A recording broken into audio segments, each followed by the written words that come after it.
Hi hello नमस्ते, मी मनीषा पुन्हा एकदा आपल्या नवीन ब्लॉगमध्ये तुम्हा सर्वांचं स्वागत करते। मी बनवणार आहे भेंडीची भाजी। त्यासाठी लागणारे साहित्य इकडे घेतलेलं आहे मी।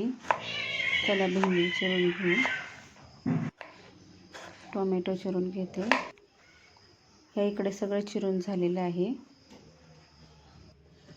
तर तेल टाकले, कढई 2 चमचे। ते लाल झाले की गरम झाले की त्याच्यामध्ये आपण लसूण टाकणार आहे। मी आता सगळ्यात अगोदर लसूण झाल्यानंतर आता मी इकडं कांदा टाकून घेणार आहे। कांदा आणि मिरची मी सोबतच टाकून घेते आणि प्रज्ञाला उशीर होत आहे त्याच्यामुळे पटकन करायची आहे मला भाजी।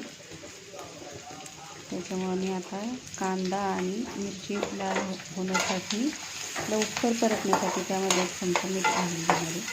मिठाने लवकर टाकायला ते सगळ्यांनाच माहिती आहे।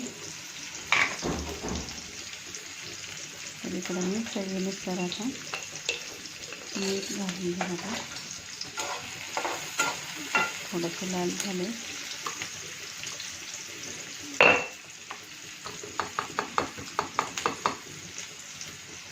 चवीनुसार मीठ टाकलं।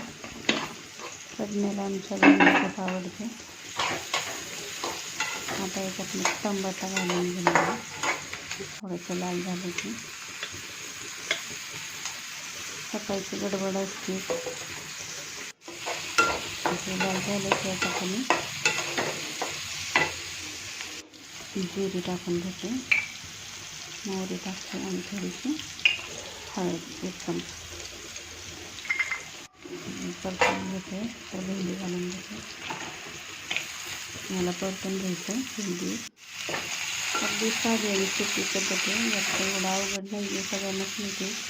इकडे कोथिंबीर टाकून घेतली। आता इकडे आपली भेंडी अशी तयार होईल। तर ती माझी साधी सिंपल रेसिपी तुम्हाला कशी वाटली कमेंट करून नक्की सांगा। लाईक करा, शेअर करा, सबस्क्राईब करा।